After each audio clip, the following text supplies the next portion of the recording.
नमस्कार मैत्रिणींनो, ओवी किचनमध्ये आपलं स्वागत आहे। तर आज आपण बघणार आहे शेवग्याच्या शेंगाची आमटी। तर शेंगाचे आपल्याला बरेच प्रकार करता येतात। सुक्या शेंगा करता येतात, रश्श्याची शेंगा करता येतात, पिठल्याच्या शेंगा करता येतात, कढीतल्या शेंगा करता येतात। तर आज आपण डाळीतल्या शेंगा म्हणजे डाळीच्या आमटीतल्या शेंगा बघणार आहे। तर शेंगा चांगल्या असतात, त्याला भरपूर कॅल्शियम असतं त्याच्यामध्ये। आणि शेंगाच्या पाल्याची भाजी सुद्धा खावी, ती पण आपण करतो, ती पण मी तुम्हाला दाखवून नक्कीच। आज आपण शेंगाची आमटी बघतो। शेवगाच्या शेंगाच्या आमटीसाठी आपण शेंगा जराशा पाण्यात 10 मिनिटं उकडून घेतलेल्या आहेत। जास्त आपल्याला हे शिजवायचे नाहीत, थोडेसे 10 मिनिटं फक्त थोडंसं मीठ घालून किंचितचं शिजवून घ्यायचं। आणि 1 वाटी डाळ आपण कुकरला 4 शिट्ट्या काढून शिजवून घेतली आहे। तुरीची डाळ आहे आपली 1 वाटी, आणि त्याच्यात आपण हळद, हिंग आणि टोमॅटो घातलाय अर्धा।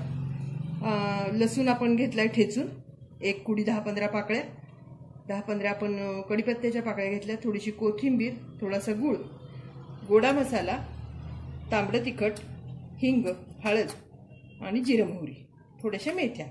तर आता हे आपण फोडणीला वापरणार आहे, आणि हे काळं तिखट आणि मीठ आणि थोडं तेल फोडणीला। तर आता आपण बघूया, गॅस पेटवलाय, भांडं गरम करायला ठेवूया, आपण तेल घालून घेऊया।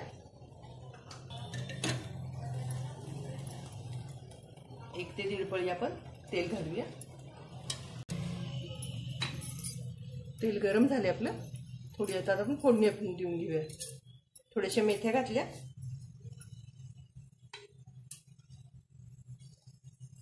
मोहरी आणि थोडीशी जिरे।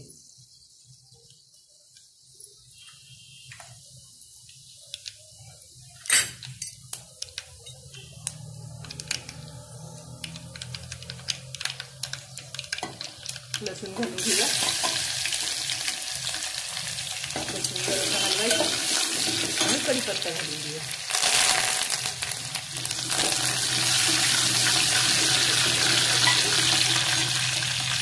थोडीशी डाळ आपण घोटून घेऊया, तोपर्यंत शिजलेली आहे चांगली,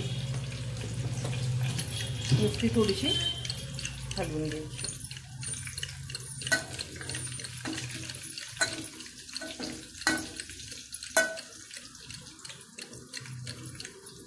आणि हे शेंगाचं पाणीच आपण ह्या डाळीमध्ये घालणार आहे, कारण ते पाणी फार महत्त्वाचं असतं, म्हणून आपण हेच पाणी वापरणार आहे।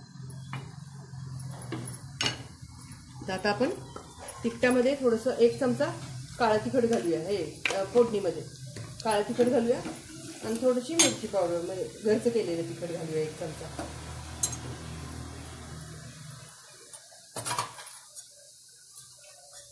किंचितशी हळद, तिखट घातलं। आता आपण डाळ घोटलेली घालून घेऊया। गॅसची फ्लेम बारीक आहे आपली, आता आपण मोठी करणार आहे आणि त्याच्यात शेंगा घालणार आहे।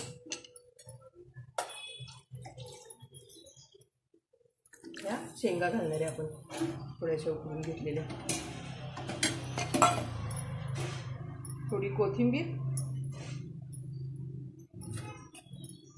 आणि 1 चमचा गोडा मसाला घालणार आहे। डाळीच्या भांड्यातलं पाणी थोडंसं याच्यात घालणार आहे, आणि त्याला मीठ चवीला।